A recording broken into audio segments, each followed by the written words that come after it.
Morning, everybody. The Simple Handicap for Thursday, September 5th, and what a beautiful Thursday it is. My goodness. I hope your Thursday morning's off to a fantastic start because, everybody, we've got football back on the TV tonight. Chiefs, Ravens kick us off. What a glorious day. We are finally back to football. It was a massive Wednesday yesterday, and if you listened along or participated in any way, I appreciate it very much. The first Week 1 preview live stream went live on the RAS Picks YouTube channel at 9 a.m. Pacific time. If you're listening to the show this morning, it is in your podcast feed if you want to go back and listen to it. Believe it or not, I'm sure you believe it by now. You've been listening to me every morning. I went downhill 92 minutes solo, really off the top of my head, going through each and every game. So you get a lot of thoughts in that podcast episode. If you're watching this morning on YouTube, you can go down to the channel. There will be a link to take you over to that entire preview. There's timestamps, whether you're listening on the podcast feed, watching on YouTube, you can jump game to game and get everything that you need to know about each game heading into Week 1. I'll be honest, I'm ready for Week 2, and this happens every single year. Been doing this 15 years.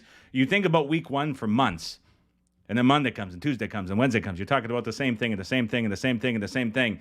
Once you get into Week 2, it's like, okay, here's all the injuries that happen. Here's all the box scores we can review. Here's everything we can talk about, and it starts to become new content every day. So if you do feel like this is getting a little bit repetitive, welcome to Week 1. Be grateful we got football back. We got football tonight. We got football tomorrow. And then, my goodness, are we going to have a lot to talk about Sunday night and throughout the entirety of next week and the rest of the season. So we're getting close for finally here, just a few more hours before football is on the TV. And let's start the market rundown for Thursday, talking about the game that airs tonight with Kansas City hosting the Baltimore Ravens. Very little movement in this game. We are seeing a little bit of under money come back into the market. Not all 47s like it was yesterday morning. This morning we have 46 at Pinnacle. Over is minus 116, which reads a lot more like minus 121, which reads a lot more like the 46.5s that we see at FanDuel as well as WPH. Everywhere else still 47, but we're seeing Chris shaded to the under at the moment. Point spread is still Kansas City 3, even money from left to right across the screen. When it comes to action on the game, I don't have anything on the side and the total. I will say I'm buying into the Isaiah Pacheco hype with the anytime touchdown score price at plus 115.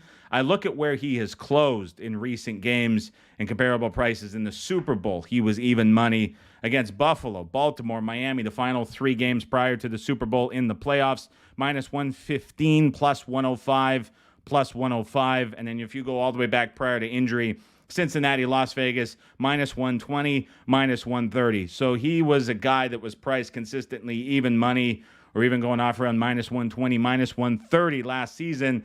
That's now come back. I know it's a tough matchup against the Ravens, but you think about the backfield now with Edwards-Helaire taking a step back and the role becoming entirely Pacheco's, kind of, to me, opened things up in a relatively decent way. So I'm going to have some side action on that tonight to keep things entertained. That's something that I can buy into. Initially, I was debating with the Mahomes anytime touchdown price. That's around plus 500. But I'm going to go with Pacheco anytime touchdown score as a side bet for me to enjoy. Feel free to tail along if you want. Moving on to Friday's game. Total saw some movement yesterday. You heard me talking about it all week on the podcast. I like the over. On the live stream yesterday, I was talking about the over, gave my explanation, gave my breakdown. I finished the stream, and I look, all the 48.5s now out to 49.5 at Chris, shaded to the over, 49.5s for the most part everywhere else across the screen. Point spread on this one continues to come in, as mostly anticipated with Green Bay taking on money. You have these weird kind of comments coming from Eagles players, specifically on the defensive side. Darius Slay had this big outburst about how he didn't want to go to Brazil, didn't want to bring his family. We have all of this kind of, at least in the back of my mind, with the Eagles quitting last year on the defensive side, and it just seems like the Packers are handling this in a pretty good way. And then defensively, not only did the Eagles sustain injuries, but just a lot of kind of cluttered focus to an extent, it seems like. And whether or not that should be priced in or not, I don't know. But what we're certainly starting to see is money later in the week supporting the Packers, which to me, you think about Matt LaFleur and his extra time to game plan against the Vic Fangio defense that he knows and is familiar with, and has certainly a lot of weapons to test a very young Eagles secondary. To me, this is still a game where I like the over, but it's easy to understand why Packers money is coming in and probably may continue to do so up to Friday. I think Green Bay is probably quite attractive in a teaser as well. Wouldn't go in and play them at +2, but if you're looking at a teaser leg, I think the Packers teased up is interesting, but I do like this total, as I said on the pod, over even still at anything better than 50.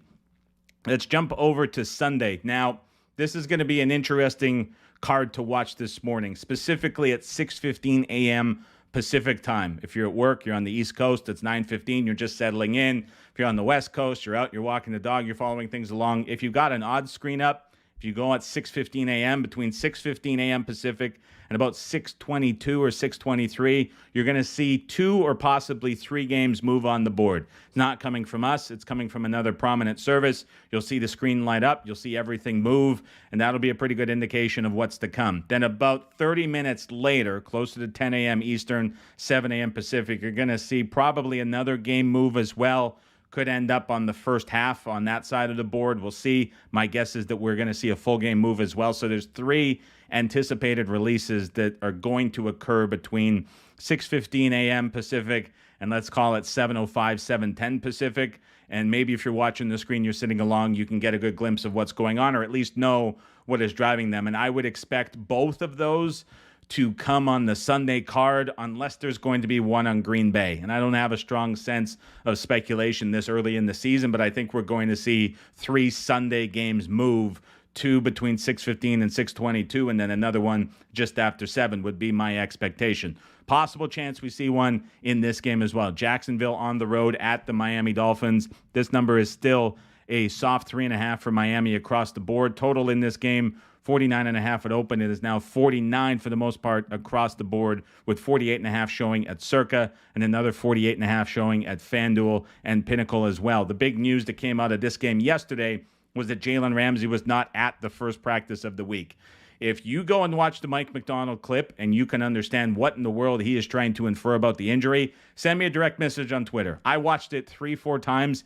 He's going on this like 80-second rant. I don't know what to make of it. Ramsey's been mostly out of practices for the last few weeks. His status seems to be in jeopardy for this game. The week 1 injury report is really tough because there's this 2-week delay from the last time we really got any conviction of news to now, and you're trying to make a whole lot of sense of it. There's not a ton of impactful players that are going to impact numbers, but you think about the changes to the Dolphins defense that they went through this offseason, as well as debuting the new defensive coordinator. If you do not have cornerback number 1 and Jalen Ramsey on the field, I certainly think this total might push up a half point or so with the Jags wanting to push the ball downfield. So keep that in mind as you look through the injury reports later today. Pittsburgh on the road at the Atlanta Falcons. Atlanta still a strong 3-point favorite across the board. Total in this game from 43 down to 40. Release on our part pushed it back up to 42.5, and now there's a little bit of under money after a popular YouTube show aired yesterday where there was a bit of a push on the under made, and some folks following in, perhaps speculating a release was coming on that game the other way. So now this total is going to be something to watch. Jalen Warren says he is going to be back ready to go after a scare yesterday. Kyle Pitts, dealing with a hamstring injury that was rumored, he came out and replied directly on Twitter saying that he is going to be out there for the game, and everyone was in a false panic. So interesting injury situation, but it seems like Pitts is going to be good to go, and that number is still holding steady for the Atlanta Falcons. Minnesota Vikings on the road at the New York Giants.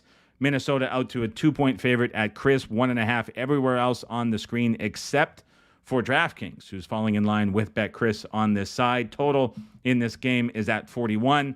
If you watch the clip I did with Sam P., same one I did last year where it was John Murray going absolutely ballistic with his weekly picks from Westgate, doing the same thing this week and every week this season with a single bet that comes out on Thursday. My play came out yesterday for this one with recording a day early. Said Minnesota, New York over. 41 was the play I gave out for that clip. It's going to be a competition in quotation marks. It's not a serious competition, but a head-to-head between John Murray, Kenny White, and myself on that video series. So those clips are always well-liked on Twitter. So if you haven't seen that one yet, it is up there. But my pick in that video was Minnesota, New York over 41. Haven't seen a lot of movement in that one. Those videos don't typically draw any movement. They're not associated with the service. They're not an official release. And so you usually have plenty of time to look at that one and tail it. But I gave a pretty good explanation and breakdown in the video. But the gist of it is just I want to back the Giants offense, getting Brian Daboll calling plays this week in a desperate situation. He's had a ton of success against Brian Flores in the past. And that was not with an elite Josh Allen. That was with a run game and a mobile quarterback at the time who was very inaccurate, who sounds a lot like Daniel Jones. But there's such an urgency on the Giants to get it right. And on the other side, you have offensive optimism with the Minnesota Vikings, with Kevin O'Connell, another great play caller, and Justin Jefferson against this terrible Giants secondary. There was also news that Addison for Minnesota is likely to play in this game too. There was doubt about that, but that's a nice bonus if he is able to go.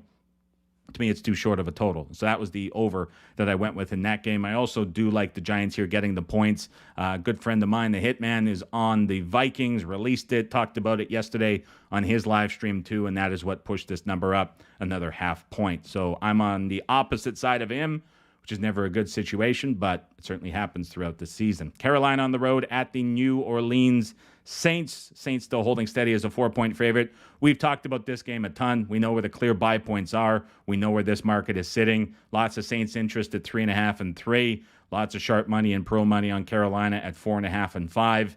Next position, if you have to put me on the spot and guess where it's going to come, I would probably say I would be leaning towards the Panthers potentially taking a bit of money, as I see FanDuel kind of creeping towards 3.5, Bet Online creeping back towards Saints for even money. And so we are seeing some indications in the market that maybe another bet on the Panthers is coming, but we have very clear buy points on both of these teams. Is probably going to hold this number unless there's a serious stance taken later in the week. Pats on the road at the Cincinnati Bengals. This number got as low as 7.5 under the Jamar Chase speculation that he was not going to go. Then he ended up on the practice field, and there was a release from his service that pushed the Bengals number back up to 8.5. And then after, we have Ian Rappaport on NFL Network around 5 p.m. Pacific say there's no deal, and he's practicing out of good faith, and he doesn't really know what's going on behind the scenes yet. So maybe, again, as we sit on Jamar Chase watch, we're waiting for him to get I don't know. It's a very confusing situation that's being handled in only a way that the Bengals can handle it, as they've kind of botched negotiations in the past too and delayed and drawn them out. And so let's see how this one's ultimately resolved. But my goodness, if you don't have Jamar Chase on the field for this one, that's certainly interesting. But as it stands now, if Chase plays and he's good to go and he's in, this number's probably going to get back to 9. 9 carries no weight in the NFL. I think the 8.5s get taken out, as Cincinnati's certainly going to be very popular in teasers, certainly going to be popular on the point spread too. If he does not end up playing, I have a hard time seeing how this can be 8.5 or higher, and I think you might see a small move back to New England, and the total is going to fall in line with that. We like the under on the release, but we're going to see the total, again, if he's out, we're going to see the total creep towards 40. If he's in, it's going to creep back towards 42, and that's how it stands for this game. Tennessee on the road at the Chicago Bears. Chicago still holding as a 4-point favorite for now. DeAndre Hopkins is back at practice. That's going to be a positive for Tennessee, and I think it's going to draw some Titans interest in the market, as Tennessee was a very sharp and pro play at 4.5 from another well-respected group. And I think we'll see if this number continues to hold and Hopkins news is positive, the Titans take another bet as well. 44.5 is still the total across the screen. But I think if you get positive Hopkins news, you're only going to see this total tick up a little bit further. Arizona on the road at the Buffalo Bills. Buffalo, a 6.5-point favorite with the big surprise that Curtis Samuel was back at practice. A lot of doubt about his week 1 status. But if he is back and practicing in full, certainly reason to believe that he may be out there on Sunday, which would be a boost to the Bills' offense as he has emerged as the clear number 1 wide receiver for this offense. You put him out there, that's certainly going to be a boost. And Arizona, dealing with defensive injuries for a very bad defense to begin with, they're certainly going to miss him. What's interesting about this is, I think as the Bills' number increases on the point spread, the total perhaps has the ability to decrease, because Buffalo is going to be such a strong ball control offense. They're going to run it a ton, that they're going to really try to possess it, and that might kind of have a counter effect on the total, where even though Arizona is going to be pushed into a bit of a chase team, you're going to have Buffalo just dominating possession in this game, because I don't see Arizona having an answer to get this ground game off the field for Buffalo. So that's an interesting market, and we are seeing 47.5 start to show for the first time all week at WPH. We're also seeing that show at Bet Online too. So you're getting 2 sharper books starting to move down on this total. That's an interesting divide in that one. Houston on the road at the Indianapolis Colts. The 3 at Chris is gone. Houston is now 2.5 minus 120. And that's really the consensus number across the board. There's still 3 even money at Circa and Buckeye, but a lot of 2.5 minus 20 showing across the board. This total got bet up. We're now seeing 49s at Circa and a couple other books as well after this was holding at 48.5 for the majority of the week. Las Vegas on the road at the LA Chargers. This is LA -3, -110 across the board. Total in this game is still 40.5 and shaded slightly to the under. There was news yesterday that DJ Chark was not practicing, and there is a caveat with the report that came across the wire that says his status is definitely in doubt for Sunday. If you take DJ Chark off of this offense for LA, I don't know who they're throwing to. Now, it was interesting to hear that they added a fullback. And so I think about Harbaugh and how he's kind of now mirroring what you're seeing from Baltimore as they employ Ricard. And so you add in a fullback now, just a massive player from Boise State, 6'3", 300 pounds. That's just signaling to me that this run game that Roman and the Chargers want to employ is going to be very, very real. And the benefactor from that, it sounds like in week one, is going to be J.K. Dobbins, because yesterday Daniel Popper came out, who's the main reporter for the team, and said that everything that J.K. Dobbins has done since the start of preseason has been the most explosive, and he looks like the number one back, which would put him ahead of carries for Gus Edwards and Kamani Vidal. And so if you have now potentially Chark missing, and you have these notes about J.K. Dobbins, I think he becomes pretty interesting, as pricing this backfield is going to be very tough with three guys scheduled to share the majority of carries. So that's a prop note to keep in the back of your mind. Washington on the road at the Tampa Bay Buccaneers.